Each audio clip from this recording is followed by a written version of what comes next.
May isang lalaki na kilala bilang ang walang kwentang panganay na anak ni Count Pertium.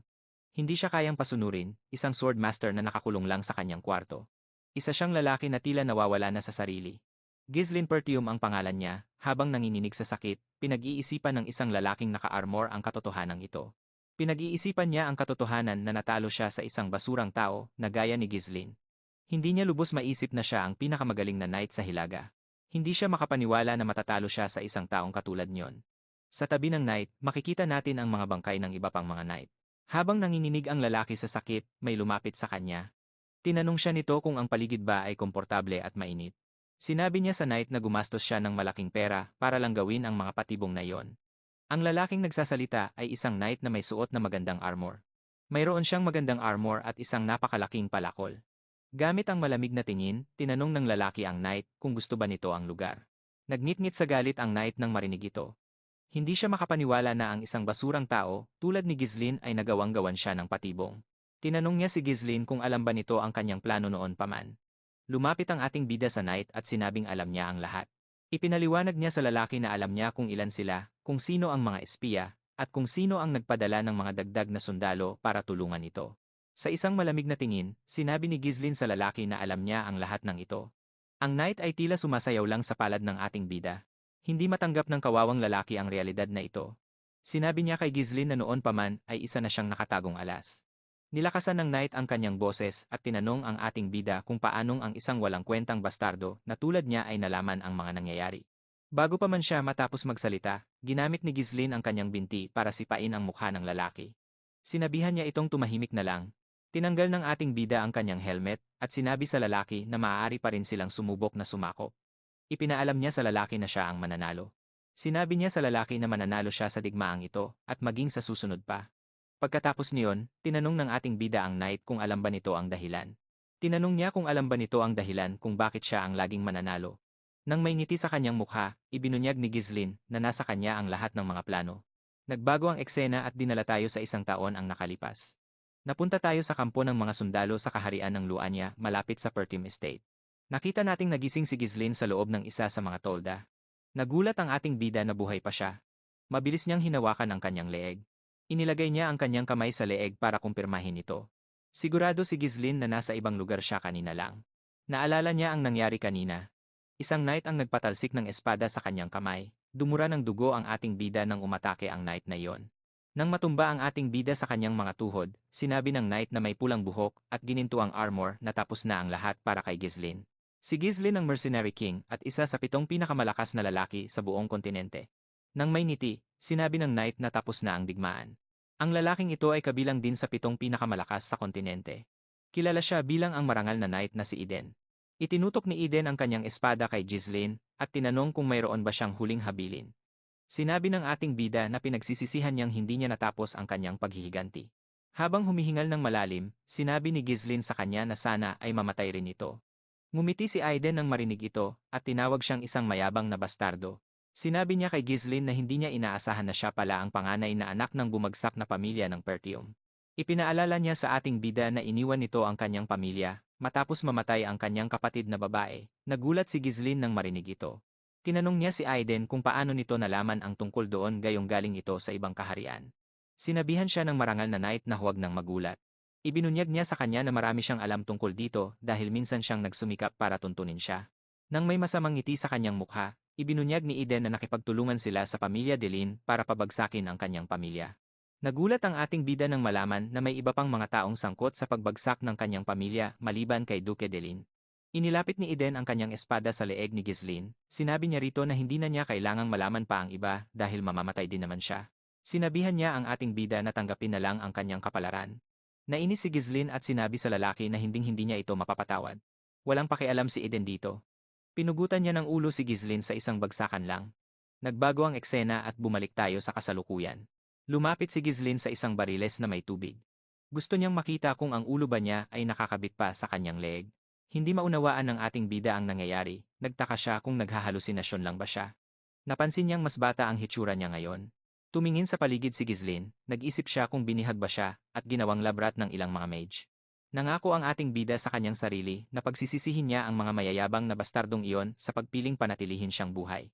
Nakakita siya ng isang espada sa tabi ng bariles. Habang nag-iisip siya, may narinig siyang tumatawag sa kanya na Young Master. Pumasok ang tao sa loob ng kanyang tolda at sinabihan siyang lumabas na. Sinabi nito sa kanya na alam niyang gising na ito. Ang lalaking ito ay isang sundalo na kabilang sa pamilya Pertium. Ricardo ang pangalan niya. Bago pa man makahakbang ang sundalo, biglang lumitaw si Ghislaine sa likuran niya at itinutok ang espada sa kanyang leeg. Nagulat ang lalaki nang makita ito. Sa isang seryosong tono, sinabi ng ating bida na papayagan niya itong makaalis kung sasagot ito ng tama. Ipinaalam ng ating bida sa lalaki na hahayaan niya itong makaalis kung sasagutin nito ang kanyang mga tanong ng tama. Tinawag siya ni Ricardo na Young Master. Ipinaalam ng ating bida sa lalaki na hahayaan niya itong makaalis kung sasagutin nito ang kanyang mga tanong ng tama. Tinukoy siya ni Ricardo bilang. Tinawag ni Ricardo si Ghislaine na Young Master at sinabihan itong sumusobra na siya. Nagulat ang bida natin nang makitang napakakaswal makipag-usap ng lalaki. Hindi niya inasahan na magiging ganito ka-weird ang reaksyon ng lalaki habang binabantaan niya ito. Tinanong ni Ghislaine ang kawal kung ano ba ang pinagsasabi nito. Tinulak ni Ricardo si Ghislaine pabalik at sinabing napagod lang ito sa pagwawala niya kanina kaya siya nakatulog. Nabigla ang bida natin sa narinig niya. Habang hawak ang kanyang leeg, tinanong ni Ricardo ang kanyang amo. Kung nakalimutan na ba niya ang lahat pagkagising. Ipinaalala niya kay Ghislaine na nagwawala ito. Dahil gusto nitong pamunuan ang grupo sa paglusob sa mga orc. Hindi maintindihan ni Ghislaine ang sinasabi ng lalaki. Pinatitigil niya ito sa pagsasalita ng kung ano-anong kalokohan. Kinuha ni Ricardo ang isang bag at pinag-impake ang bida natin. Ipinaliwanag niya na may mga taong naghihintay sa kanila. Bakas ang kaba sa kanyang mukha, tinanong ni Ghislaine ang sundalo kung saan ba talaga sila pupunta. Nilampasan ni Ricardo ang ating bida at sinabing papunta sila sa Pertium Estate. Nagulantang si Ghislaine sa narinig. Mabilis siyang lumingon at hinablot ang lalaki. Pinapaulit niya ang sinabi nito. Tinanong ni Ghislaine si Ricardo kung ang tinutukoy ba niya ay ang bumagsak na Pertium Estate. Nagbago ang eksena at makikita ang bida natin sa labas. Habang nakatayo sa tuktok ng isang bangin, tiningnan ni Ghislaine ang kanyang estate mula sa malayo. Sigurado ang bida natin na ito ang Pertium Estate. Hindi niya maintindihan kung bakit mukhang maayos pa ito. Natatandaan niya kasing naging abo na ito noong huli niya itong makita. Lumapit si Ricardo sa kanyang amo at tinanong kung nanaginip ba ito ng masama. Hindi siya makapaniwalang tatawagin ni Ghislaine ang sariling pamilya na bumagsak na. Sinabihan niya ang bida natin na siguradong palalayasin siya ng konde kapag narinig ito. Hindi pa rin kumbinsido ang ating bida na totoo ang lahat. Naniniwala siyang nananaginip lang siya. Kinurot niya ang kanyang pisngi para kumpirmahin kung panaginip lang ba ito. Dahil naramdaman niya ang sakit, narealize ni Ghislaine na totoo ang lahat. Dahil sa mas bata niyang mukha at ang kanyang estate ay nasa orihinal pang anyo nito, naintindihan ng bida natin na bumalik siya sa nakaraan. Kinamumuhian ng batang bersyon ng ating bida ang kanyang pamilya, ang kanyang kawalang isip dahil sa pakiramdam na mas mababa siya sa iba ang nagdulot ng gulo. Sa paglipas ng panahon, lalong dumami ang mga tao sa bahay na umiiwas sa kanya. Hindi na nakayanan ni Ghislaine ang mga panunumbat, kaya naglayas siya sa kanila. Pagkalipas ng ilang taon, naging mercenary ang bida natin. Nalampasan niya ang hindi mabilang na labanan at nahasa ang kanyang mga kakayahan. Sa huli, nakilala rin ang pangalan niya, matapos ang maraming tagumpay. Bumalik si Ghislaine sa kanilang bayan, para itama ang kanyang mga pagkakamali noon. Sa kasamaang palad, naging abo na ang kanyang pamilya nang bumalik siya. Habang nakatingin sa bandila ng kanilang pamilya, narealize ni Ghislaine na narito pa ang lahat. Ang lahat ng taong mahalaga sa kanya ay narito pa. Tumawa ang ating bida na parang baliw. Hindi siya makapaniwala sa nangyari sa kanya, gusto niyang kumanta sa sobrang tuwa. Pero, masyado pang maaga para magdiwang. Naalala ni Ghislaine ang sinabi ni Ricardo na nandito sila para lusubin ang mga orc. Hinding-hindi malilimutan ng bida natin ang nangyari sa paglusob sa mga orc sa dati niyang buhay. Ito ang araw kung kailan mamatay ang karamihan sa mga kasama sa pagsalakay. Sa dati niyang buhay, sumama si Ghislaine sa grupo para lang sumikat. Noong panahong iyon, ang sabi sa mga report ay 3 lang ang orc na naroon. Akala ng bida natin ay magiging madali lang ang laban para sa isang gaya niyang walang karanasan. Sa malas niya, mahigit 20 na orc ang naroon, halos lahat ay namatay dahil sa katigasan ng ulo ng bida natin. Gusto niyang mamuno ng isang squad. Pinatatag ni Ghislaine ang kanyang loob. Siniguro niya sa sarili na kaya niyang talunin ang mga halimaw dahil wala naman silang diskarte sa pakikipaglaban. Ang tanging problema ng bida natin ay kung magtitiwala ba sa kanya ang mga sundalo. Bago pa man dumapo ang palakol ng halimaw sa bida natin, mabilis na sinaksak ni Ghislaine ang kamay nito at tinabas ang mga daliri gamit ang kanyang espada. Agad-agad, hindi siya tumigil, sinugatan niya ang hita ng halimaw, tulala sina Scoven at ang ibang mga sundalo sa bilis ng pangyayari. Napasigaw sa sakit ang orc at bumagsak sa lupa. Pero imbes na matuwa, nainis pa si Ghislaine sa itsura ng pagkakahiwa niya. Napagtanto niyang hindi pa pala niya kayang gumamit ng mana. Sana raw ay mas maaga pa siyang nakabalik sa nakaraan. Lumingon si Ghislaine kay Scoven at may hiningi rito. Hindi naman naintindihan ng commander kung anong pinagsasabi ng batang amo niya. Bakas ang kumpiyansa sa kanyang mukha, hiniling ni Ghislaine kay Scoven na ibigay sa kanya ang karapatang mamuno sa grupo. Hindi makapaniwala si Scoven na hihingin talaga ni Ghislaine ang pamumuno. Alam ng commander na, well, medyo mahina ang ulo nitong si Ghislaine noon. Pero hindi niya akalaing hihilingin ito ni Ghislaine habang nakataya ang buhay ng kanilang mga sundalo. Tumayo si Scoven at diretsahang sinabi sa bida natin na hindi niya ito maibibigay. Nagulat naman si Ghislaine sa narinig. Lumapit ang lalaki at tinanong ang ating bida kung tingin ba nito ay laro lang ang digmaan. Ipinaliwanag niya na hindi niya pwedeng basta-basta ibigay ang autoridad na ipinagkatiwala sa kanya ng Lord. Nainis naman ang bida natin sa narinig. Pero sa totoo lang, naiintindihan naman niya ang lalaki. Alam niyang ganoon din ang gagawin niya. Kung may isang hangal na lalapit sa kanya at hihingi ng karapatang mamuno. Habang nag-iisip siya, biglang sumugod ang isang orc para atakihin siya. Pinapaatras ni Scoven ang kanyang batang amo. Sabi niya, kulang pa ito sa karanasan para pamunuan ng squad. Pagkarinig nito, agad na kumuha ng buwelo si Ghislaine, naisip niyang wala na siyang ibang pagpipilian. Sa gulat ng lahat, biglang ibinato ng ating bida ang kanyang espada. Muntik na si Scoven. Nakailag siya bago pa man tumama ang espada sa kanya, agad siyang humarap at sinunggaban si Ghislaine.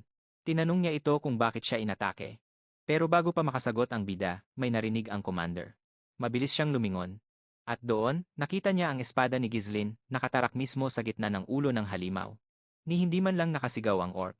Basta na lang itong bumagsak. Tulala si Scoven, napaisip siya kung paanong natamaan ng kanyang batang amo ang mahinang bahagi ng orc ng ganoon kabilis. Tinawag ng ating bida si Scoven, at tinanong kung ano ba ang pinakaimportanteng bagay sa gitna ng labanan.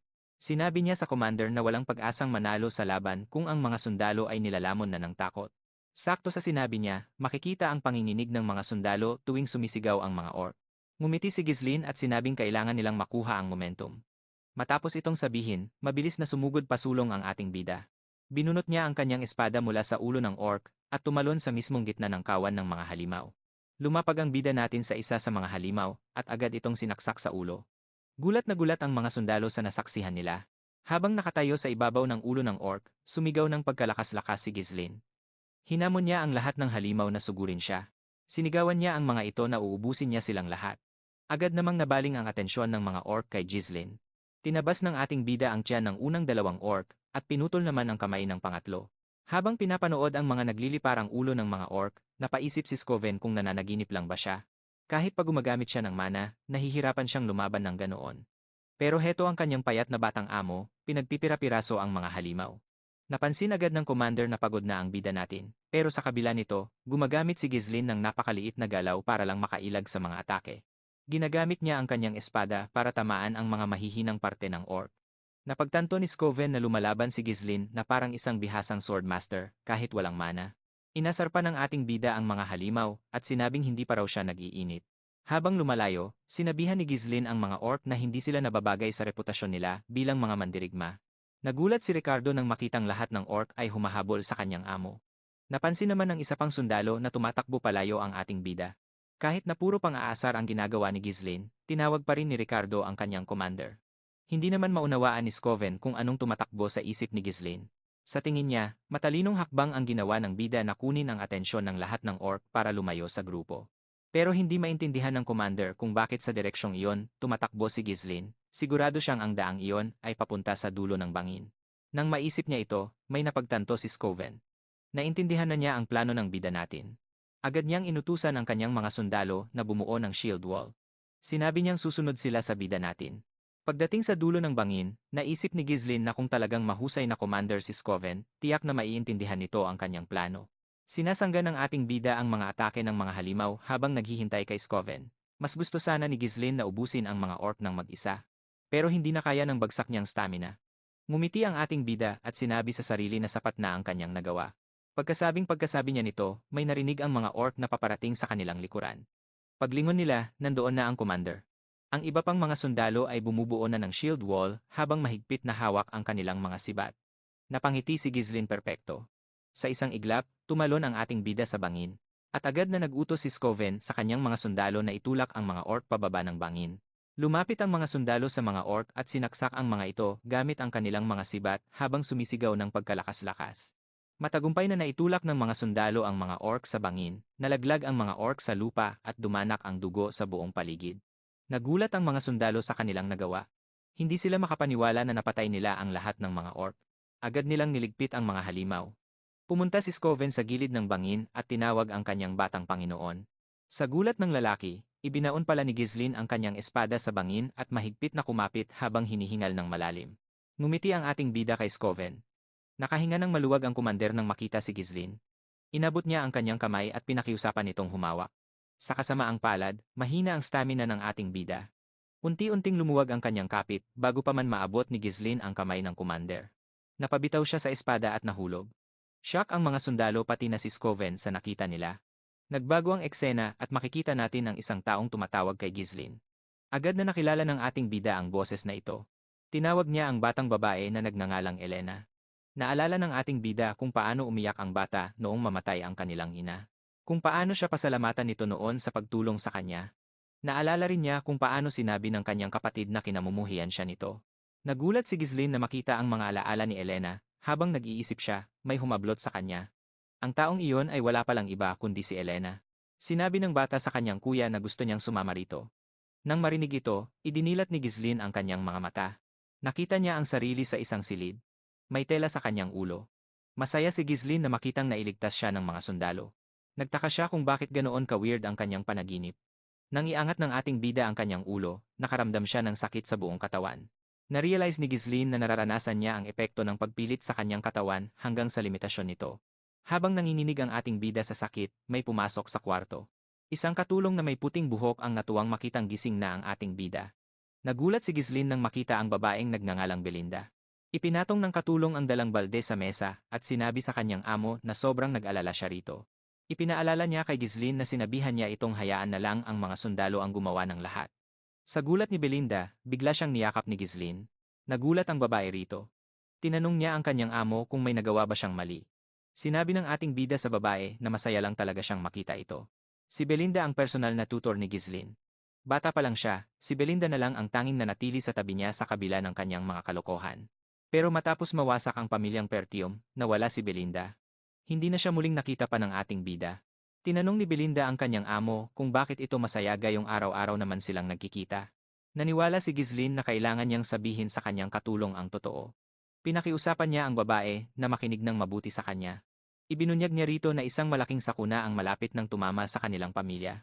Tinanong ng katulong ang kanyang amo kung ano ang ibig nitong sabihin.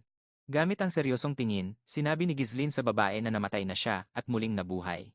Tumawa ang katulong at sinabi sa kanyang amo na alam niyang muntik na siyang mapatay ng mga orc. Sinabi ng ating bida na hindi iyon ang tinutukoy niya. Ipinaliwanag sa kanya ni Belinda na siya ang nasa panganib at hindi ang pamilya. Habang binabalaan ng katulong ang ating bida, narealize niyang hindi ito naniniwala sa kanya. Tinanong ni Belinda ang kanyang amo kung ano ang gagawin nito kung masyado itong sugatan para pumunta sa festival. Nagulat si Ghislaine nang marinig ito. Tinanong ni Belinda ang kanyang amo kung nakalimot na ba ito. Ipinaalala niya rito na matagal nang naghihintay si Elena para makasama siya sa festival. Ipinaliwanag niya sa kanyang amo na magandang pagkakataon ito para maging malapit silang muli ng kanyang kapatid.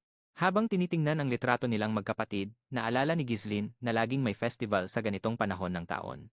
Sa dati niyang buhay, hindi nagkaroon ng oras si Ghislaine para i-enjoy ang festival dahil sa kanyang malungkot na karanasan. Tinanong ng ating bida ang kanyang katulong kung kailan magsisimula ang festival. Sinabi ni Belinda na magsisimula ito sa susunod na linggo. Isang linggo mula ngayon ang araw na nagpabago sa buhay ni Ghislaine. Habang nag-iisip siya, may pumasok sa kanyang kwarto. Nabigla ang ating bida nang makita kung sino ang pumasok. Sa araw ng festival, nagkaroon si Ghislaine ng alaalang patuloy na nagmumulto sa kanya. Isang linggo mula ngayon, mamamatay ang kanyang kapatid. Ang taong pumasok sa kwarto ay si Elena pala. Tumakbo si Ghislaine para yakapin ang kanyang nakababatang kapatid. Nagulat si Belinda sa nakita, shock din si Elena sa ginawa ng kanyang kuya. Tinanong niya ito kung anong pinaggagawa nito. Sinabi ng ating bida sa kanyang kapatid na namiss niya ito. Itinulak ni Elena ang kanyang kuya palayo nang marinig ito. Sinabi niya rito na kinikilabutan siya sa kanya. Nagulat si Ghislaine kung gaano siya kadaling naitulak ng kanyang kapatid. Hindi niya akalaing ganoon kalakas si Elena. Habang pinapagpaga ng kanyang damit, sinabi ni Elena sa kanyang kuya na pumunta lang siya dahil pinapunta siya ni Belinda. Tinanong niya ito kung anong klaseng laro ang ginagawa nito. Tinanong niya ang kanyang kuya kung naniniwala ba itong magiging okay ang lahat dahil lang dito. Tinanong ni Ghislaine ang kanyang kapatid kung ano ang pinagsasabi nito. Ipinaalala ni Elena sa kanyang kuya na pinalayas siya nito noon dahil nakakairita raw siya. Sinabi niya rito na pakiramdam niya. Nandidiri si Ghislaine sa pakiramdam pa lang ng hininga nito. Nagulat siya sa mga nasabi niya kay Elena, naalala ng bida natin na. Hindi pala siya ang pinakamalapit na tao sa kapatid niya sa dati niyang buhay. Sa totoo lang, isa siyang ganap na walang kuwentang tao noon. Humingi ng tawad si Ghislaine sa kanyang kapatid dahil sa inasal niya. Gulat na gulat naman si Belinda nang makitang ang amo niya mismo ang unang humingi ng paumanhin. Tinanong ni Elena ang kanyang kuya kung maayos lang ba ang ulo nito. Naalala kasi niyang nabalita ang hinampas daw ito ng isang orc. Nairita ang bida natin nang marinig ito. Nagtataka siya kung bakit paulit-ulit na sinasabi ng dalawa na tinamaan siya sa ulo. Sinabi niya sa kanila na siya ang tumalo sa mga halimaw. Sa sandaling iyon, biglang nakaramdam si Ghislaine ng matinding sakit sa buong katawan niya. Bumagsak ang bida natin sa lupa habang may mayabang nangiti sa kanyang mukha. Sinabihan naman siya ni Elena na nawalan daw siya ng malay pagbalik niya rito. Nagkatawanan ang katulong at si Elena nang makita nilang nanginginig si Ghislaine. Nagulat ang bida natin nang makita silang tumatawa. Masaya siyang makita na lahat sila ay kumikilos ng eksakto sa naaalala niya. Napaisip si Ghislaine kung bakit nasayang ng dati niyang sarili ang ganun kakahabang panahon. Sa pista na mangyayari sa susunod na linggo, tinanggihan ni Ghislaine ang alok ni Elena na magsama silang pumunta. Sinabi niya rito na sumama ang loob niya sa mga nangyari sa pagsalakay. Ito na ang huling pagkakataon na nakita ng bida natin ang kanyang kapatid. Natagpuan ang katawan ni Elena na luray-luray kasama ang kanyang mga bodyguard. Galit si Ghislaine sa sarili niya dahil hindi siya sumama rito noon. Habang nag-iisip siya, may kumatok sa kanyang pinto. Dalawang lalaking naka-armor ang nagbukas nito. Ang mga lalaking ito ay ang mga bodyguard ni Elena. Ang pangalan nila ay Jamal at Philip. Ipinaalam ni Jamal sa kanyang senyorita na naghihintay na sila para sa kanya. Tinanong ni Elena ang mga lalaki kung may problema ba. Ipinaalala niya sa kanila na nagpapaiwan lang siya sa labas. Agad namang humingi ng paumanhin si Jamal kay Elena. Sinabi niya rito na pinapakiusapan siya ng mga katulong na pangunahan ang pag-aayos ng mga gamit para sa pista. Nagulat si Ghislaine nang marinig ito. Tinanong niya ang lalaki kung bakit naman papakiusapan ng mga katulong si Elena na gawin ang ganoong bagay. Sinagot naman siya ni Belinda. Nawala siyang alam sa mga nangyayari dahil palagi lang siyang nakahilata buong maghapon. Sinabihan niya si Ghislaine na kulang sila sa tao. May kakulangan ng mga manggagawa sa Pertium, kaya kahit ang binibini ay kailangang magtrabaho. Nagulat ang bida natin nang malaman ito. Hindi niya akalain na talagang kinakapos na sila sa mga trabahador. Imposible namang malaman ito ng bida natin. Dahil wala naman siyang pakialam sa mga ganitong bagay noon. Sinabi ni Elena sa kanyang kuya na kailangan na niyang umalis. Pero sa sandaling tumalikod siya, sinabi ni Ghislaine na gusto rin niyang tumulong. Nabigla si Elena. Hindi naman makapaniwala si Belinda na nagboluntaryo ang kanyang amo. Napaisip tuloy si Elena kung talaga bang napuruhan ang ulo ng kanyang kuya. Sa bayan, makikita natin ang ilang katulong na nag-aayos para sa pista. Narinig ng mga tao sa bayan na pinalalayas ni Elena ang kanyang kapatid. Sinabihan ng dalaga si Ghislaine na siguradong matatakot lang ang mga tao sa kanya. Matatakot daw ang mga itong magtrabaho kapag nasa paligid siya. Tinanong ng bida natin ang kanyang kapatid kung ganoon ba talaga ang trato niya sa mga tao. Sinabi ng babae na ang pinakamagandang maitutulong niya ay ang huwag nang humarang pa sa dinadaanan nila. Habang itinataboy siya ng kapatid niya, naalala ni Ghislaine na ang katawan nito ay natagpuan malapit sa slums, malayo sa pinagdadausan ng pista. Naniniwala ang bida natin na may tumawag kay Elena doon o pilit siyang dinala sa lugar na iyon para patayin. Napagtanto ni Ghislaine na kailangan niyang malaman ang bawat pasikot-sikot sa kastilyo. Habang nahihirapan si Elena na paalisin ang kanyang kapatid, isang sundalo ang tumakbo palapit sa kanya. Tinawag ng lalaki si Ghislaine bilang kanyang Panginoon, agad na nakilala ng bida natin ang boses na iyon. Nagulat siyang makita ang matandang sundalo. Tinawag niya itong matandang Fergus. Habang hinihingal ng malalim, pinunasan ni Fergus ang kanyang pawis. Nakahinga siya ng maluwag nang makitang maayos ang kalagayan ng kanyang amo. Hinawakan ng lalaki ang bida natin at yumukod. Tinawag niya ang kanyang sarili bilang isang abang lingkod. Sinabi niya rito na agad siyang tumakbo nang mabalitaan ang tungkol sa mga orc. Sabi naman ng bida natin na itigil na nila ang pag-uusap tungkol doon. Lumapit si Elena at pinuri ang tamang tiempo ng matanda. Habang nakangiti, ipinaliwanag ng dalaga sa lalaki na kakaiba ang kinikilos ng kanyang kuya simula nung magising ito.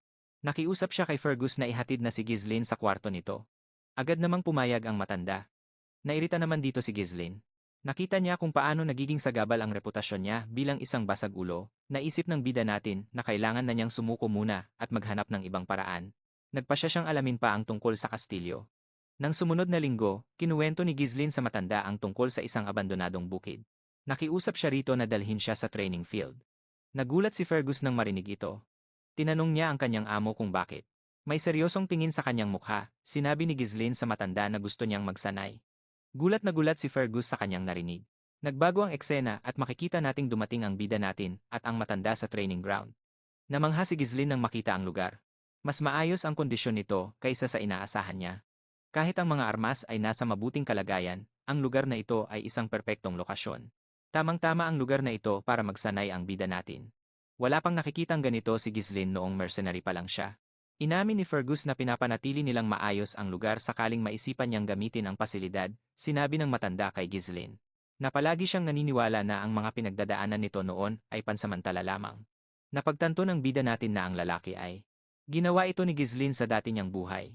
Tinapik ni Ghislaine ang baluti ng lalaki at sinabihan itong gusto niyang mabuhay ng matagal.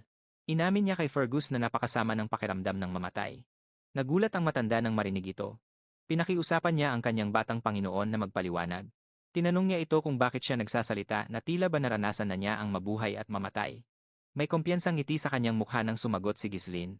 Pinuri ni Ghislaine ang matanda dahil sa pagiging matalas nito. Ipinaliwanag niya kay Fergus na namatay na siya at muling nabuhay. Sinabihan naman ni Fergus ang ating bida. Sinabi ni Fergus sa kanya na hindi siya interesado sa mga biro. Pinakiusapan ni Ghislaine ang matanda na lumabas muna. Sinabi niya rito na gusto na niyang magsimula. Sinabi niya rito na gusto na niyang simulan ng pagsasanay. Yumuko si Fergus at ipinaalam sa kanyang Panginoon na maghihintay lang siya sa labas. Naintindihan ng ating bida na noon ay palagi niyang itinuturing na kaaway ang lahat ng tao sa paligid niya. Napagtanto niyang naging masyado siyang makitid ang isip. Noong unang panahon, nabunyag na ang nasa likod ng pagkamatay ni Elena ay ang kalapit na teritoryo. Dahil dito, nadamay ang Pertium. Nadamay sa giyera ang Pertium, at ito ang naging sanhi ng kanilang pagbagsak. Ang pagkamatay ni Elena ang mismong simula ng paghina ng kanilang angkan. Nagpasya si Ghislaine na ituwid ang lahat sa buhay na ito. Upang makamit ang kanyang layunin, alam ng ating bida na kailangan niyang magkaroon ng mas malakas na pangangatawan. Sa kasamaang palad, wala nang masyadong oras ang ating bida. Pero sigurado pa rin si Ghislaine na matututunan niya ang pagkontrol sa mana. Naupo siya ng pakikrus ang mga binti at nagsimulang magnilay-nilay. Ang mana ay isang supernatural na enerhiya na nagpapahintulot sa mga tao na malagpasan ang kanilang hangganan. Sabi ng karamihan, ang paghahanap at paglanghap ng mana ang pinakamaharap na bahagi, pero nakuha ito ng madali ng ating bida. Nagagawa niya ito kahit sa gitna ng magulong labanan. Pinagdurugtong niya ang mga mana particle na lumulutang sa hangin at pinagsasama-sama ang mga ito. Pinagsasama-sama niya ito na parang nagpapaikot ng sinulid sa kidkiran. Para sa isang katulad niya na nakaranas na ng libu-libong laban, napakadali lang nito. Medyo madali lang gumawa ng mana core. Pero, hindi pa ito sapat. Hindi napabilang si Ghislaine sa 7 pinakamalakas na lalaki sa lupain nang dahil lang sa teknik na ito. Hindi siya nakasama sa kanila gamit ang teknik na ito lang. Ginamit niya ang isang paraan mula sa kalahating sunog na libro ng mahika na napulot niya. Gamit ang libro at ang natural na mana core ng tao, nagawa ng ating bida na gumawa ng pangalawa at maging ng pangatlong core. Gumawa siya ng magkakaugnay na lambat ng maraming core para makabuo ng isang pasabog na lakas. Napasigaw si Ghislaine sa tindi ng sakit. Napasigaw siya habang dumadaloy ang mana sa kanyang buong katawan. Napadura ng dugo ang ating bida mula sa kanyang ilong at maging sa kanyang bibig. Nagulat siya dahil noong dati niyang buhay ay 3 core lang ang kaya niyang gawin. Pero ngayon, nakagawa siya ng 5 core. Ang paraang ito ay nagbibigay ng malakas na puwersa sa maikling panahon, pero kailangan din nito ng napakalaking dami ng mana. Ito ang pangunahing dahilan kung bakit natalo si Ghislaine kay Eden sa dati niyang buhay. Nagdala ang marangal na kabalyero ng isang buong hukbo ng mga knight para makipaglaban. Isinama niya sila para labanan siya noong naubusan na siya ng mana. Sigurado ang ating bida na mananalo sana siya. Mananalo sana siya kung naging patas lang ang laban. Alam ni Ghislaine na hindi matatag ang teknik na ito, pero hindi na niya iyon inintindi. Alam ng ating bida na bata pa ang kanyang katawan at marami pa siyang oras. Tiniyak niya sa kanyang sarili na siya mismo ang pupugot sa ulo ni Eden. Pupugutan niya si Eden sa pagkakataong ito. Bakas ang galit sa kanyang mukha, nangako si Ghislaine na pupuksain niya ang mga hayop na iyon. Nangako siyang dudurugin ang mga tarantado na tumulong sa House Delin para sirain ang kanilang teritoryo. Lumipat ang eksena sa araw ng pista. Nakita natin si Ghislaine na naghahanda at naglalakad papunta sa lugar ng pista. Nagulat si Elena nang makita ang kanyang kapatid. Tinanong niya ito kung may problema ba. Ipinaalala niya rito na hindi naman ito mahilig pumunta sa mga ganitong okasyon noon. Ipinaliwanag naman ni Ghislaine sa kanyang kapatid na kailangan niyang pumunta. Kailangan niyang sumali sa mga ganito paminsan-minsan dahil kabilang din siya sa pamilyang Pertium. Sinabi ni Elena sa kanyang kuya. Sinabi ni Elena sa kanyang kuya na kakaiba ang kinikilos nito nitong mga nakaraang araw.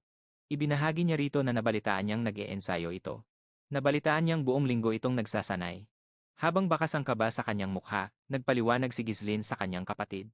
Ipinaliwanag niyang walang masama kung magsanay ang tagapagmana ng isang pamilya ng mga kabalyero. Ipinaalala naman ni Elena sa kanyang kapatid.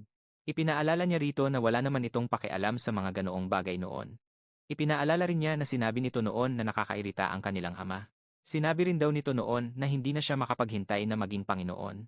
Nabigla ang ating bida nang marinig ang sariling sinabi. May maliwanag na ngiti sa kanyang mukha nang magsalita si Elena. Sinabi ni Elena sa kanyang kuya na gusto niya ang takbo ng mga bagay ngayon.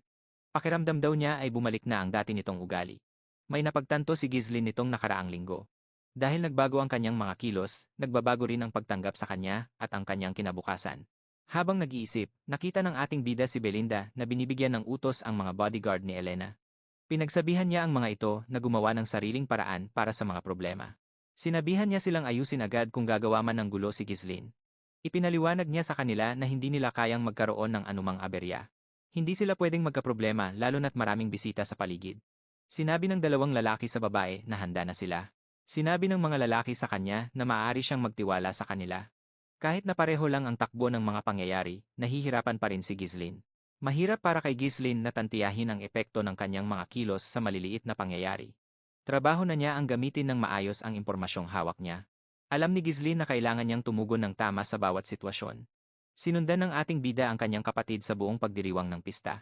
Maingat niyang pinagmasdan ang kanyang paligid para makita kung may kumikilos ng kahina-hinala. Matapos mag-ikot ng sandali, naupo si Elena. Sinabi niya sa kanyang kuya na sobrang naging masaya siya sa pista. Ipinaliwanag ni Elena sa kanya na medyo nakakabagot na dahil pare-pareho na lang ang nangyayari taon-taon. Nagtataka siya kung wala bang bago ngayong taon. Pakiramdam ni Ghislaine ay kakaiba dahil tila walang nangyayaring masama sa kanyang kapatid. Kahit na malapit nang matapos ang festival, naiisip niya kung nangyayari ba ito dahil kasama siya ng kanyang kapatid. Habang nag-iisip siya, may nagtanong kay Elena kung gusto niyang tignan ang ibang lugar. Ang taong iyon pala ay isang sundalo. Ipinaliwanag ng sundalo sa dalaga na sabi raw ng kaibigan niya ay may mga bagong kaganapan sa ibang lugar. Tinanong niya ang babae kung sasama ba ito sa kanya. Nagulat si Elena nang marinig ito. Hinawakan niya ang kamay ng sundalo at sinabing dapat ay masaya ang mga kaganapang iyon. Pagkakita rito, napagtanto ng ating bida na ang dalawang sundalo sa harap niya ay mga traidor. Hindi makapaniwala si Ghislaine na naging taksil sina Jamal at Philip sa kanilang pamilya. Ang mga bodyguard ni Elena ang pinakapinagkakatiwalaang knight sa buong lupain. Ito ay dahil pinoprotektahan na nila si Elena simula nung bata pa lang ito. Ang alam ng lahat ay namatay silang pinoprotektahan ng dalaga noon. May ngiti sa kanyang mukha, sinalubong ni Jamal ang kanyang amo sa kaganapan. Sa gulat ng dalaga, wala namang tao doon. Hindi naintindihan ni Elena ang nangyayari. Tinanong niya si Jamal kung magkakaroon ba talaga ng kaganapan sa ganoong kaduming lugar. Habang kinakabahan ang itsura, sinabi ni Jamal sa kanya na baka hindi pa nakakapaghanda ang mga tao. Sinabi niya na darating din sila agad. Naniwala si Elena na niloloko lang siya ng kanyang bodyguard. Tinanong niya ito kung magtatanghal ba sila sa ganoong kaduming lugar. Habang nagsasalita siya, lumingon sa paligid ang ating bida. Kahit mukhang simpleng abandonadong kalsada lang ang lugar, alam ni Ghislaine na maingat na hinarangan ng mga lalaki ang lahat ng daan palabas. Napagtanto niya na siguradong matagal na silang nakapaghanda para rito. Habang nag-iisip siya, hinila siya ng kanyang kapatid. Inaya siya nitong umalis na sila. Pinakiusapan ni Jamal ang kanyang amo na manatili muna para mapanood ang palabas. Sinabi ni Elena sa lalaki na wala siyang balak manood ng palabas sa ganoong klaseng lugar. Tinanong ni Ghislaine ang kapatid kung nag-ehersisyo ba ito dahil sa sobrang higpit ng hawak nito. Bago pa makasagot ang dalaga, humarang si Philip sa harap niya na may nakakatakot na tingin. Pinakiusapan ng lalaki si Elena na maghintay muna ng kaunti, kinabahan ang dalaga nang makita ang talim ng tingin nito. Sinabi niya sa dalawang guwardidya na kakaiba ang kinikilos nila. Tinanong niya ang mga ito kung may problema ba. Humingi ng paumanhin si Jamal sa pagkatakot sa kanya.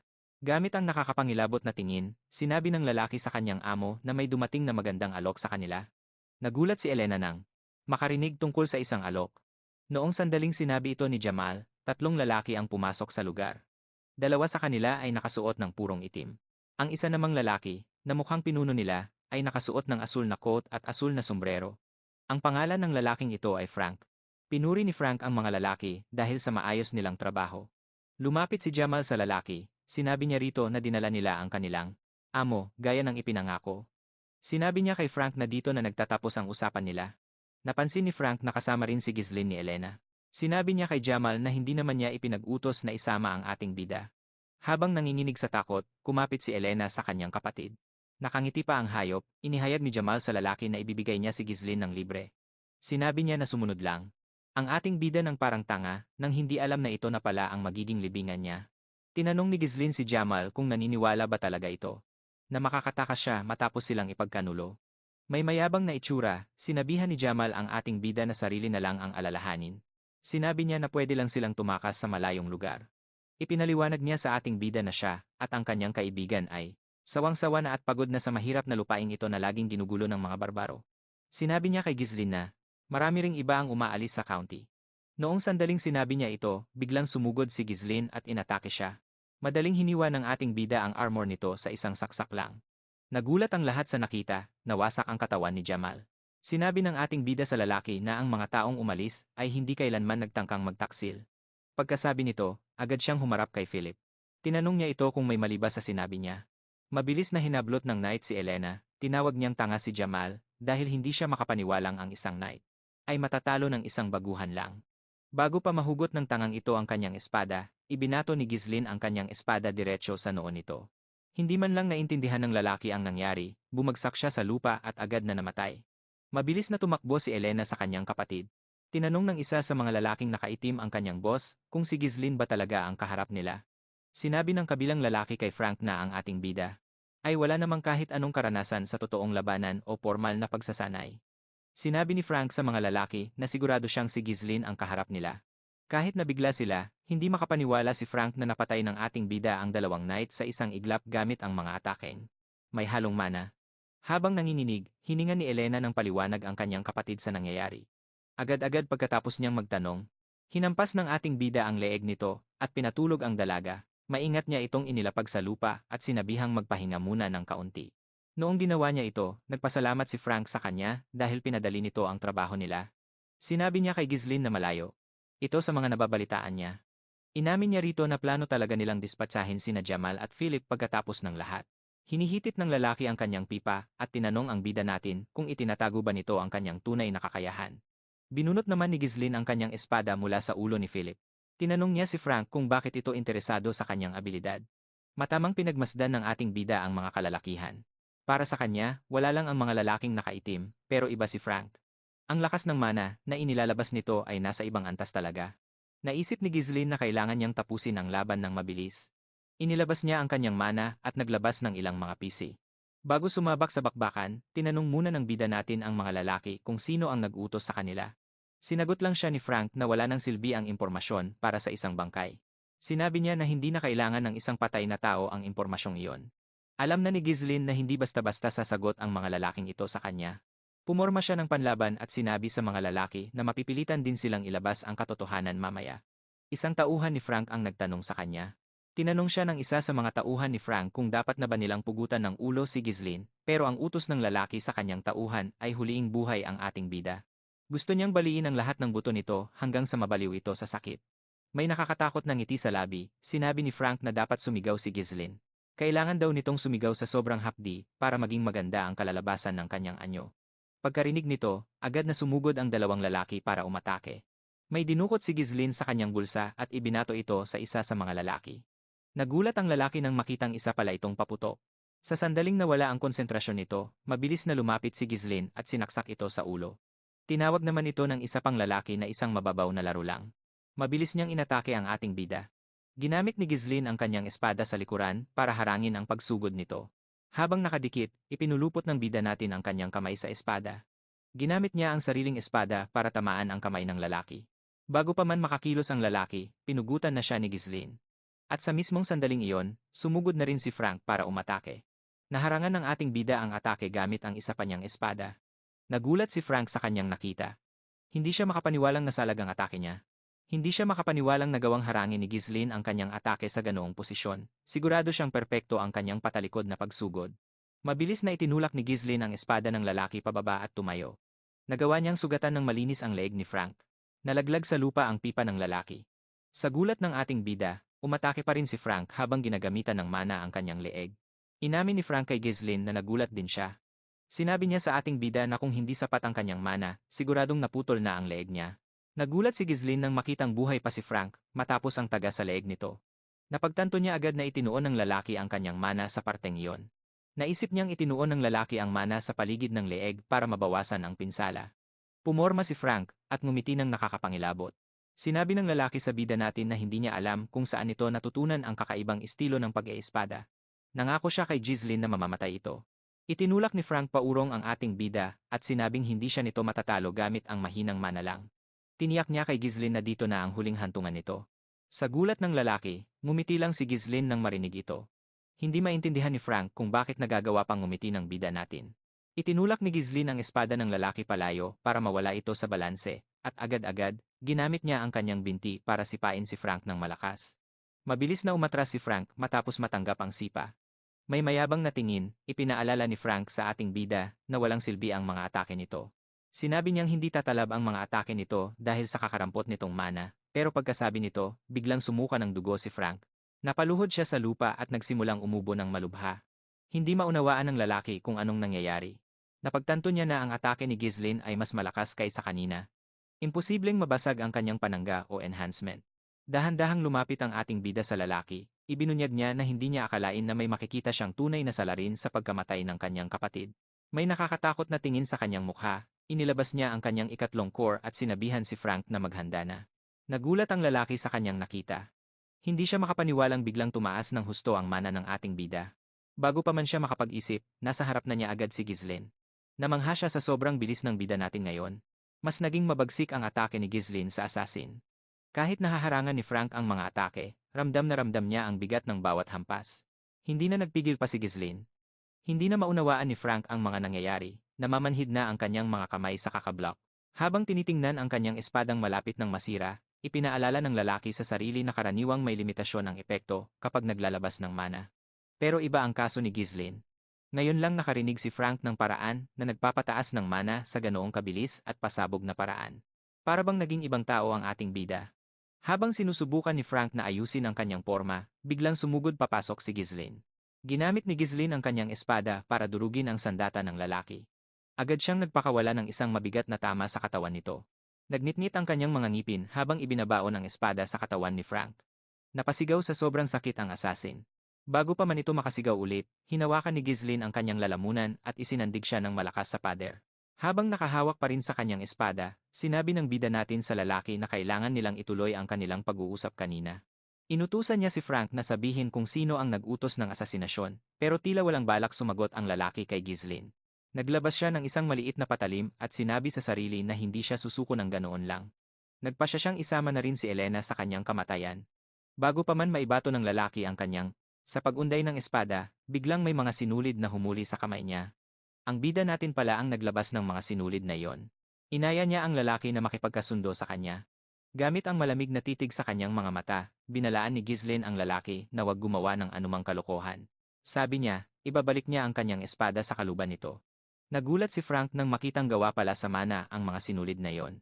Hindi niya akalain kung kailan pa nakahanap ng oras ang bida natin para gumawa ng ganoong bagay. Lalong ibinaon ni Ghislaine ang kanyang espada sa katawan ng lalaki. Sinabihan niya ito na sa level niyang yon, dapat ay kaya niyang gamutin ang sugat na ito. Sa malamig na tono, kinausap ng bida natin si Frank. Nawala ring silbi ang level niya kapag nawasak na ang kanyang mana core. Nabigla ang assassin nang marinig ito. Nang tumingin siya sa ibaba, nakita niyang nagliliwanag ang espada ng bida natin. Agad siyang napasigaw dahil nararamdaman niyang nagkakawatak-watak na ang kanyang mana. Sinigawan ni Frank si Ghislaine at tinanong kung nababaliw na ba ito. Sabi niya, ang backflow ay pwedeng magdulot ng pagsabog na wawasak sa lahat. Madadamay ang buong paligid. Tinanong niya si Ghislaine kung balak ba nitong magpakamatay kasama siya. May nakakatakot na tingin sa kanyang mga mata ang bida natin. Sinabihan niya ang lalaki na ang mga walang kwenta lang ang nakakagawa ng ganoong pagkakamali. Siniguro niyang kaya niyang kontrolin ang sarili niya. Gulat na gulat si Frank sa itsura ni Ghislaine. Narealize niyang hindi lang nambubola ang bida natin. Sigurado na siyang mamamatay na siya. Habang sumisigaw ng buong lakas, inamin ni Frank sa bida natin na pinadala siya ni Count Desmond. Ayon sa lalaki, kailangan ng Count ng dahilan para simulan ang gyera laban sa pamilya Pertium at Dard. Nagulat ang bida natin nang malaman na ito ang Count mula sa nakaraang buhay ni Ghislaine. Ang ganitong uri ng trabaho ay ipinapaubaya sa mga pamilya. Nakaalyado ng pamilya ng Duke. Nainis ang bida natin nang makitang si Duke Delin pala ang nagpakana ng lahat nang hindi man lang siya nadudumihan. Tinanong ni Ghislaine si Frank kung ito ba ang dahilan kaya gusto niyang patayin ang kanyang kapatid. Kinumpirma naman ito ng lalaki sa bida natin. Agad siyang sumagot. Isinaksak ng bida natin ang kanyang espada sa katawan nito. Napadura ng dugo si Frank at ipinaalala kay Ghislaine na nangako siyang itatabi ang kanyang espada. Napangiti ang bida natin nang marinig ito. Tinanong niya ang lalaki kung bakit ito natatakot gayong marami na rin naman itong napatay. Natawa na lang si Frank nang marinig ito. Nagulat ang bida natin sa nakita. Lumapit ang lalaki kay Ghislaine at sinabing walang magbabago kahit mamatay pa siya. Sinabi niya sa bida natin na tapos na niya ang trabaho sa pamilya Dard. Tinanong niya ang bida natin kung may makikinig ba sa isang hamak na katulad niya, siniguro niyang lalamunin ng giyera ang Pertium. Pagkasabi niya nito, hinawakan ni Ghislaine ang ulo niya. At isinaliyab ito sa pader habang nakangiti. Sinabi ng bida natin sa lalaki na muli siyang nabuhay matapos mamatay. Siniguro niyang magiging iba na ang takbo ng mga bagay ngayon. Pagkasabi niya nito, lalong nagliwanag ang kanyang espada. Itiningala ni Frank ang kanyang ulo at sumigaw ng malakas. Nagbuga ang lalaki ng enerhiya mula sa kanyang bibig na sumabog ng umabot sa langit. Mukha itong isang kwitis. Pagkatapos nito, bumagsak siya sa lupa at nalagutan ng hininga. Habang humihingal, ang bida natin ay tumingin sa paligid. Nakita niya ang mga bangkay sa lupa. Tinitigan niya ang walang malay na katawan ng kanyang kapatid. Matapos masigurong wala ng ibang tao sa paligid, binitawan ni Ghislaine ang kanyang espada. Huminga siya ng malalim at bumagsak sa lupa. Nagsimula siyang umubo ng dugo habang pinupunasan ang kanyang bibig. Sabi ng bida natin, napakadali lang para sa kanya. Ang magpasabog ng 3 core noong siya pa ang hari ng mga mercenary. Pinilit niyang tumayo at sinabi sa sarili na hindi siya pwedeng mabuwal dito. Nagmadaling pumunta ang bida natin sa isang gusali at sinipa ang pinto nito. Nakakita siya ng 2 bangkay sa loob. Sa nakaraang buhay ni Ghislaine, may isa pang bangkay na nahanap sa lugar na ito bukod kay Elena dahil sa sinabi ni Frank kanina. Narealize ng bida natin na ang bangkay sa harap niya ay ang anak ng pamilya Dard. Pinatay ang bata kasama ang kanyang escort knight. Pinatahimik ang dalawa at pinalabas na sila ang pumatay kay Elena. Inilipat ng bida natin ang kanilang mga bangkay. Sigurado siyang magkakaroon ng gyera kapag nakita ang mga bangkay na ito. Naglabas si Ghislaine ng paputok dahil nagdesisyon siyang burahin ang ebidensya. Matapos silaban ng gusali, binuhat ng bida natin ang kanyang kapatid at dahan-dahang naglakad palayo. Siniguro niya sa sarili na hinding-hindi niya hahayaang mangyari ang plano ng kanyang mga kaaway. Habang naglalakad si Ghislaine, may nakita tayong nagmamasid. Sa kanya, mula sa isang puno. Biglang naglaho ang taong ito, matapos titigan ang bida natin. Nagbago ang eksena at makikita natin ang lalaki na nagre-report sa kanyang mga superior na nakaupo sa isang round table. Ibinunyag ng lalaki sa kanila na bigo ang asasinasyon. Nagulat ang mga tao sa round table nang marinig ito. Hindi sila makapaniwala na si Frank at ang 2 pang knight ay nabigo sa misyon. Tinanong nila ang lalaki kung naging kampante ba sila dahil akala nila ay magiging madali lang ang trabaho. Kabado ang itsura ng lalaki habang sinasabi sa kanila na nabigo sila dahil kay Ghislaine, lalo pang nagulat ang mga lalaki sa narinig. Hindi sila makapaniwala na ang walang kwentang anak sa labas ng hilaga ay may nagawang matino. Isa sa mga lalaki sa mesa ay ipinaalala sa espiya na si Ghislaine ay isang walang kwentang basura lang. Pinagsabihan niya ang lalaki na itigil na ang paggamit sa bida natin bilang dahilan. Ibinunyag ng espiya sa lalaki na si Ghislaine ay malayong malayo sa nakalap nilang impormasyon at ito ang mga tsismis na kumakalat tungkol sa kanya. Habang inaalala kung paano tinapos ng ating bida ang kanilang mga tauhan, nagulat ang espiya sa kanyang mga boss. Sinabi niya na si Ghislaine ay tila naging ibang tao na talaga. Ibinunyag din ng lalaki sa kanyang mga nakakataas na naasikaso na nila ang pamilya Dard. Siniguro niya sa kanila na hindi na magiging mahirap na simulan ang isang digmaan para sa teritoryo. Nagmakaawa siya sa kanila na bigyan pa siya ng isa pang pagkakataon, pero pinatahimik lang ng mga lalaki ang espiya. Hindi sila makapaniwala na hindi man lang siya nakakuha ng sapat na impormasyon tungkol sa isang bata. Tinanong nila ang espiya kung alam ba nito na dahil sa kanya ay naantala ang kanilang mga plano. Hindi nila matanggap na nagagawa pa ng lalaking ito na humingi ng isa pang pagkakataon matapos siyang mabigo sa kanyang kauna-unahang misyon.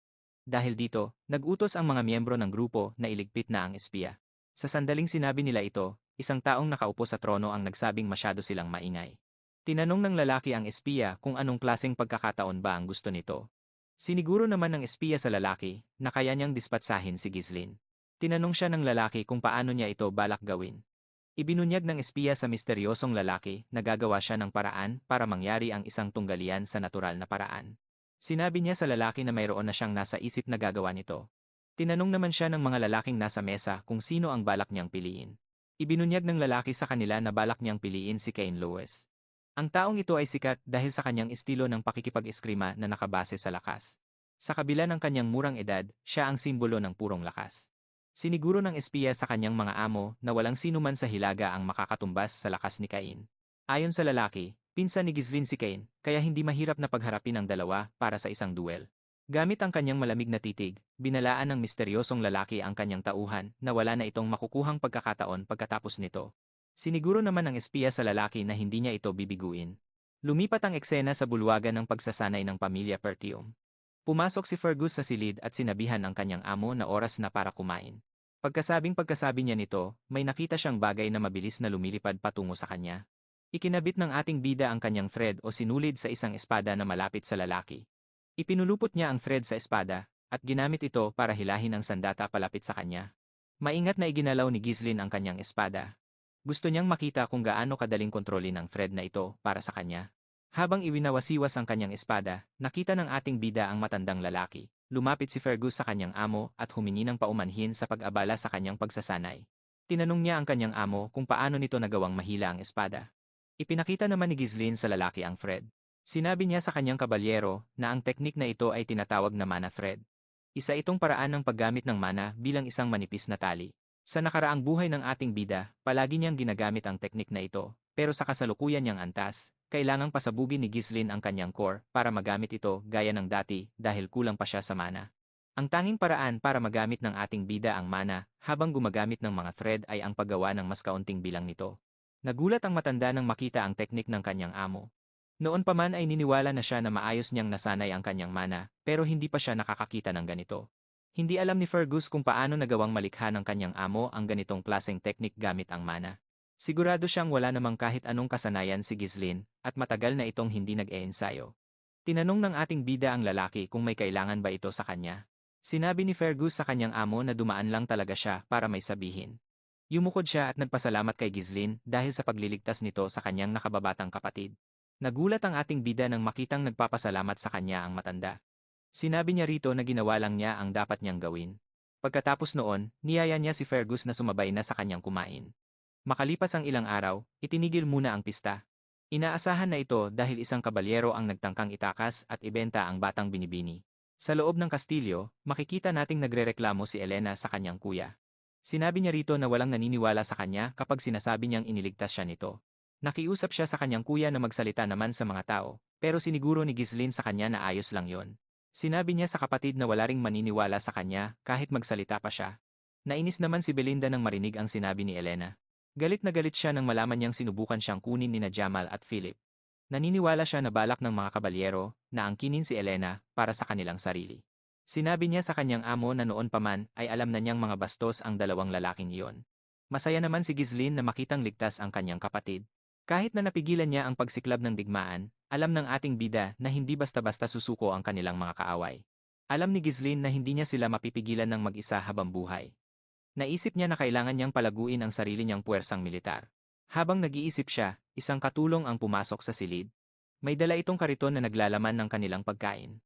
Napagtanto ng ating bida na kailangan niyang pumasok sa politika kung gusto niyang makuha ang lahat ng mga bagay na kailangan niya. Inilapag ng katulong ang plato sa tapat ni Ghislaine, pero pagbukas niya ng takip, isang pirasong patatas lang ang nakita niya. Nagulat ang ating bida sa kanyang nakita. Tumingin si Ghislaine kay Belinda at tinanong kung kailan sila magkakaroon ng panghimagas. Nagulat ang katulong sa narinig niya. Tinanong niya ang kanyang amo kung hindi ba nito alam ang malalang sitwasyon na kinakaharap nila.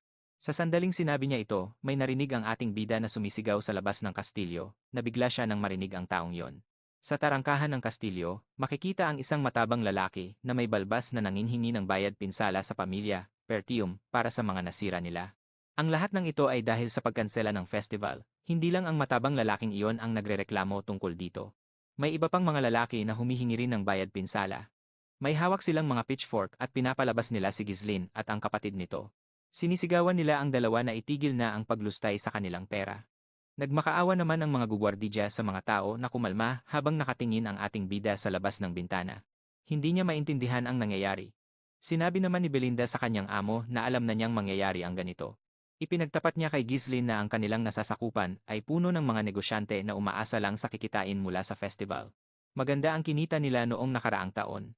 Pero dahil nakansela ang festival matapos ang isang araw lang, galit na galit ang mga negosyante. Nagulat si Ghislaine nang marinig ito. Hindi niya akalain na ganito na pala kalala ang sitwasyon sa kanilang lugar.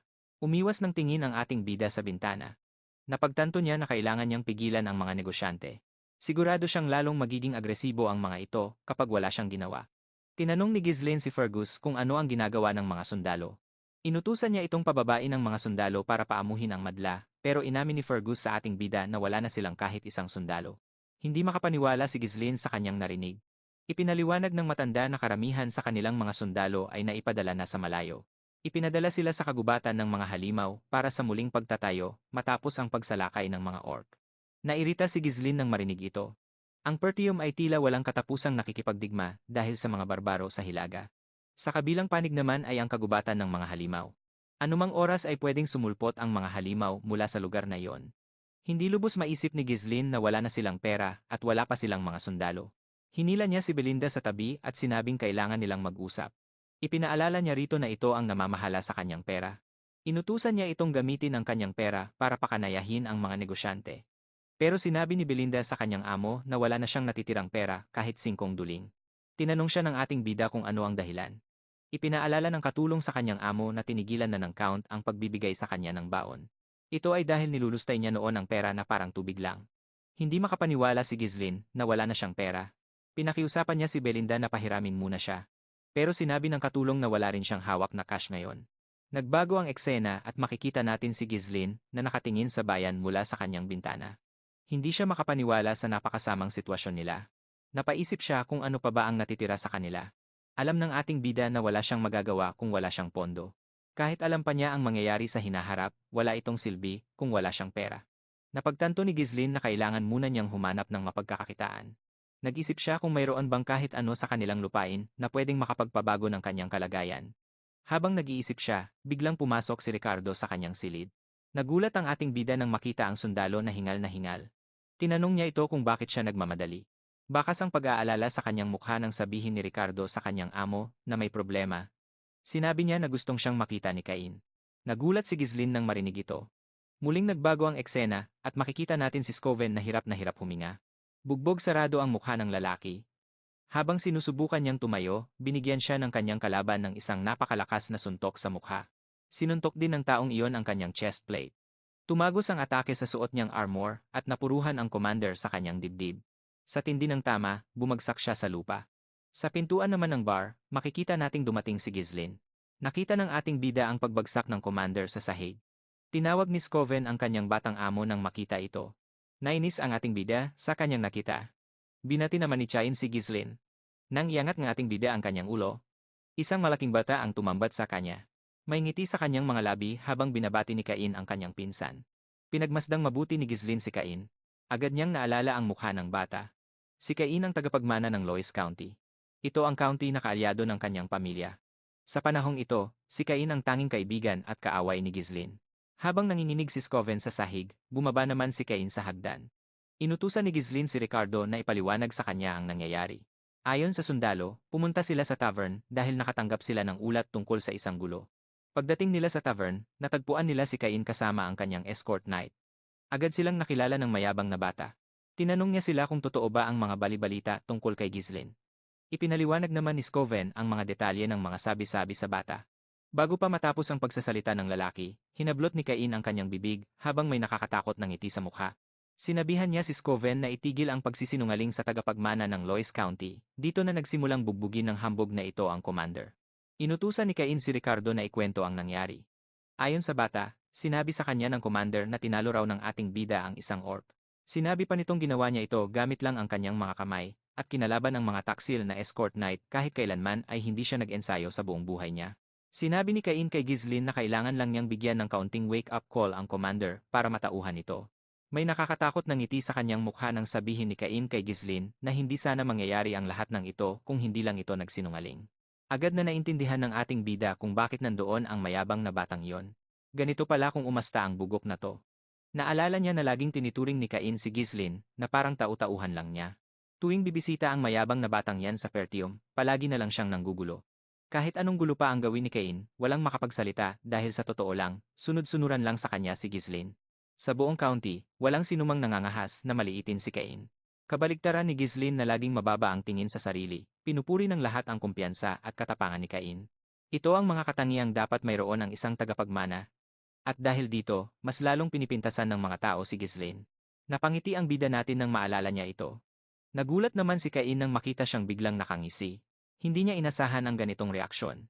Karaniwan kasi, susugod agad si Ghislaine kapag ginagalit ng ganito. Nagbago ang eksena at bumalik tayo sa ilang oras ang nakalipas sa Loya County. Narinig ni Cain ang utos ng espiya na kailangan niyang patayin si Ghislaine. Nabigla ang bata sa narinig niya. Siniguro ng espiya sa kanya na susuportahan ng kagalang-galang na nakakataas ang pamilya niya kapag nagtagumpay siya. Ipinaliwanag ni Cain sa lalaki na hindi naman mahirap ligpitin ang bida natin. Pero, problema pa ring pumatay ng isang tagapagmana ng county. Tinanong niya ang lalaki kung paano niya ba dapat iligpit ang bida natin. Nagpaliwanag ang espiya na pwede nilang akitin si Ghislaine sa isang duelo at palabasing na aksidente lang ito. Lalabas na parang simpleng away lang ito sa pagitan ng mga tagapagmana. Sinabi ng lalaki kay Cain na sasamahan niya ito habang nakabalat kayo bilang escort knight para siya na ang magmamaniobra ng sitwasyon. Siniguro niya sa bata na magiging maayos ang lahat. Habang nakangiti, sinabi ng espiya kay Cain na bihira lang ang ganitong pagkakataon kahit para sa kanya. Hindi makapaniwala si Cain na may pagkakataon na siyang patayin ang sarili niyang pinsan habang may ngiti sa kanyang mga labi. Sinabi ng bata sa lalaki na kailangan na nilang umalis agad-agad. Sa kasalukuyan, nagtataka si Cain kung gusto ba talagang iligpit ng misteryosong organisasyon si Ghislaine. Siguro may nagbago sa kanya, napangiti ang bata nang maisip ito. Tinanong niya ang bida natin kung ano ba ang ginagawa nito. Umupo siya sa hagdan at tinanong si Ghislaine kung bakit nakatayo lang ito doon nang walang ginagawa. Inutusan niya ang bida natin na dalhin ang mga bagay na inihanda para sa kanya. Nagtanong si Ghislaine kung ano ba ang pinagsasabi niya. Sinabi ni Cain sa pinsan niya na nabalitaan niyang naantala raw ang selebrasyon. Sabi niya sa bida natin, kailangan nilang pasayahin ang paligid at mag-enjoy ng husto. Ipinaalala niya kay Ghislaine na laging magkasundo ang timpla nila pagdating sa mga ganitong bagay. Habang nakakatakot ang mukha, tinanong niya ang bida natin kung mali ba siya. Hindi natakot si Ghislaine sa bata. Sa totoo lang, hindi niya talaga alam kung ano ang tinutukoy nito. Matapos mag-isip ng ilang sandali, nakuha rin ng bida natin ang gustong sabihin ng pinsan niya. Tinanong niya ito kung ang tinutukoy ba niya ay ang mga dati nitong hinihiling. Naalala ni Ghislaine na laging nagpapahanda si Cain ng alak at mga babae tuwing pupunta ito roon. Pinagbibigyan ng bida natin ang mga hiling niya noon dahil ayaw niyang mabugbog ng dambuhala niyang pinsan. Dahil kay Cain, napilitan si Ghislaine na ubusin ang pinakaingatan niyang pera. Naalala ng bida natin ang sinabi ni Belinda, na itinigil na ng tatay niya ang pagbibigay ng pera dahil sa sobrang paglulustay niya. Napangiti si Ghislaine nang maisip ito. Napagtanto niya na nasa harap lang pala niya ang solusyon sa problema niya. Hindi siya makapaniwala na ang pagkukunan niya ng pera ay nasa harap lang niya. Habang nag-iisip siya, tinawag siya ni Cain. Agad namang natauhan si Ghislaine. Inutusan ni Cain ang pinsan niya na dalhin na ang mga gamit ngayon din. Sabi niya, kanina pa siya naghihintay. Siniguro naman ng bida natin sa bugok na to na dadalhin niya rin ito agad. Habang nakakatakot ang tingin, sinabi ni Ghislaine kay Cain na may utang muna itong dapat bayaran sa kanya. Sinapak yung tarantadong yun sa tadyang. Nagulat si Cain nang maramdaman ang sakit ng atake. Iniabot naman ni Ghislaine ang kamay niya. Sinubukan niyang suntukin sa ulo ang bata, pero naharang ito ni Cain gamit ang kamay niya at nagawa pang ngumiti. Nagulat ang bida natin sa nakita niya, bumagsak si Cain sa mga tuhod niya at napasigaw sa matinding sakit. Agad namang sumugod ang espiya sa tabi ng bata. Tinanong niya si Cain kung ayos lang ba ito. Sinabihan naman ni Ghislaine ang bata na tumigil na sa pag-iinarte. Sinabi niya na alam niyang naharang naman nito ang atake. Pinapaatras naman ng espiya si Ghislaine palayo kay Cain. Lahat ng nasa tavern ay gulat na gulat. Hindi sila makapaniwala na talagang napatumba ng bida natin si Cain. Napangiti si Ghislaine nang makita ito. Agad niyang naintindihan ang balak ni Cain, bulong ni Cain sa espiya, okay ba yung acting niya? Habang nakangiti, sinabi ng lalaki na perpekto ang pag-arte niya. Talagang naihanda ng maigi ang entablado. Ngayon, mukhang si Ghislaine na ang may kasalanan. Siniguro niya kay Cain na may sapat na siyang dahilan para hamunin ng duel ang bida natin. Dinukot ng tarantado ang kamay niya sa bulsa, sigurado siyang kailangan niya ang suporta ng mga nakataas na opisyal. Nagdesisyon siyang mag-iwan ng marka. Naglabas si Cain ng asul na guwantes, hindi siya makapaniwala sa swerteng pagkakataon na ito. Nabigyan siya ng tsansang tapusin na ang Pretium, isang pamilyang unti-unti nang nawawalan ng kapangyarihan, itinaas niya ang guwantes. Sinabihan niya si Ghislaine na dinungisan nito ang dangal ng pagiging noble gamit ang mga kasinungalingan. Sabi niya, inatake raw siya ng bida natin. Sabi niya, gusto lang naman niyang malaman ang totoo. Pero bago pa matapos si Cain, ibinato na ni Ghislaine ang guwantes sa kanya. Hinamon niya ang pinsan niya sa isang duel. Nagulantang si Cain sa ginawa niya, sinabihan ng bida natin ang tarantado na nainsulto siya. Napahiya siya bilang tagapagmana sa harap ng kanyang mga tauhan. Sinabihan niya ito na dinungisan nito ang dangal ng pagiging noble. Tinanong ni Ghislaine ang pinsan niya kung itatanggi pa ba nito ang mga paratang. Napangiti si Cain nang marinig ito. Noon pa man, tingin na niya sa bida natin ay tanga, pero hindi niya inakalang magiging ganito ito katanga para hukayin ang sarili niyang libingan. Inilabas niya ang kanyang espada at sinabi kay Ghislaine na tinatanggap niya ang duel. Itinutok niya ang dulo ng espada sa bida natin. Sinabihan niya itong huwag magsisisi kahit pamamatay ito. Ngumiti lang ang bida natin at tinawag si Ricardo. Agad namang sumagot ang sundalo. Inutusan ni Ghislaine si Ricardo na dalhin ang lahat ng mga negosyanteng nagpoprotesta. Nagulat ang sundalo habang may baliw na ngiti sa mukha. Pinatutulungan ni Ghislaine ang mga ito kay Ricardo. Sinabi niya sa mga negosyante na tutulungan niya silang kumita ng malaki. Noong nakansela ang festival, medyo lumamig ang tensyon sa paligid. Ang ilang mga turista, pinagsisihan ang pagpunta sa probinsya. Sigurado si Ghislaine na frustrated at bad trip ang mga turista. Kasi naman, hindi nila nagastos ang pera nila o nagamit ng maayos ang oras nila, isang event na yon ang posibleng makapagpalamig sa kanila. Nag-iba ang eksena at makikita natin sina Ghislaine at Cain sa isang entablado. Napapalibutan ng dalawang bata ng napakaraming tao. Mukhang excited silang makasaksi ng duel sa pagitan ng bida natin at ni Cain. Karamihan sa mga tao doon ay gustong-gustong makita si Ghislaine. Gusto nilang makitang mabugbog ito. Pero dahil sa laban na ito, nagbukas na ang mga tindahan at nagsimulang magbenta. Nagbenta sila ng mga gamit sa mga turista. Ang matabang negosyante na nagpoprotesta kanina, pinapapusta ang lahat. Pinapakuha niya ang pera nila, agad namang inilabas ng mga negosyante ang pera nila at tumaya lahat kay Cain. Sigurado silang siguradong panalo na ito. Ibinagsak ni Cain ang malaking espada niya sa lupa at nagtanong. Bakit daw gagawing palengke ang isang sagradong duel? Sinabihan ng bata si Ghislaine na hindi titigil ang espada niya. Hindi raw ito titigil kahit pa sumuko siya, pero hindi na nagulat si Ghislaine. Kilala niya si Cain at ang escort knight nito. Alam niyang balak siyang patayin ng mga ito. Sinabihan ng bida natin ang pinsan niya na marami ng tao ang nagkakatipon. Sabi niya, pwede na nilang simulan ang laban. Pero pagkasabi niya nito, pinatitigil muna sila ng espiya. Habang nakangiti, sinabi ng lalaki kay Ghislaine na hindi pwedeng ituloy ang pustahan. Nagulat ang lahat sa sinabi niya. Inihayag ng matabang lalaki sa mga tao na wala man lang tumataya kay Ghislaine, pero hindi naman nagulat ang mga tao. Tingin nila, tanga lang ang tataya kay Ghislaine. Para sa kanila, masyado nang halata kung sino ang mananalo. Napatawa si Cain nang marinig ito. Sinabihan niya ang bida natin na pati sarili niyang mga tao ay hindi nagtitiwala sa kanya. Tinanong ng matabang lalaki ang espiya kung dapat ba nilang baguhin ang mechanics ng pustahan, dapat daw ay sa oras sila tumaya. Tataya sila kung gaano katagal makakatagal si Ghislaine laban kay Cain, biglang may nagbagsak ng isang supot ng ginto sa mesa. Ang taong iyon ay ang commander pala. Inaalalayan siya ni Ricardo. Gusto niyang tumaya lahat para sa bida natin. Napangiti si Ghislaine nang makita ito. May isa pang tao ang nagbagsak ng malaking supot ng ginto sa ibabaw ng bag ni Scoven. Ang taong iyon ay si Elena pala. Sinabi ng babae sa lalaki na gusto niyang tumaya para sa kapatid niya. Lahat ng nandoon ay gulat na gulat. Tinanong ng bata kung sapat na ba ang pera, sapat na sapat daw. Ipinaalala naman ni Belinda kay Elena ang payo niya. Sabi naman ni Cain sa kanila na, pinaghintay nila siya ng walang dahilan. Pinaghanda na ng referee ang mga bata para sa laban. Pinaalalahanan ni Ghislaine si Cain na mas matanda siya, kaysa rito. Sabi niya, magmumukhang kakaiba kung siya pa ang mauunang umatake. Nagulat ang bata nang marinig ito. Inilabas na ni Ghislaine ang kanyang espada. Hinamon niya si Cain na sumugod na sa kanya. Hindi maintindihan ni Cain kung ano ang tumatakbo sa isip ng bida natin. Bumaba siya at sinabihan si Cain na huli na para magpanggap itong parang isang kuya. Sa sandaling sinabi niya iyon, pinasimulan na ang bakbakan. Agad-agad itong narinig ni Cain. Tumalon siya at mabilis na sumugod para atakihin ang bida natin. Ginamit niya ang kanyang momentum para hatawin si Ghislaine gamit ang mabigat niyang espada, pero nagawang harangan ng bida natin ang atake. Nagulat si Ghislaine nang maramdaman ang bigat ng espada nito. Nang may ngiti sa mukha, sinabihan siya ni Cain na masyado na siyang nagpakababa. Para umaktong parang kuya, ginamit niya ang puluhan ng espada para itulak si Ghislaine pabalik. Hinawakan niya ang talim at ginamit ang puluhan para atakihin ang ulo nito. Nagawang iwasan ng bida natin ang atake sa pamamagitan ng pagyuko. Pagkakita rito, sinubukan agad siyang sipain ni Cain gamit ang binti nito. Nakaiwas si Ghislaine, pero ang sipa ni Cain ay nagawang wasakin ang sahig.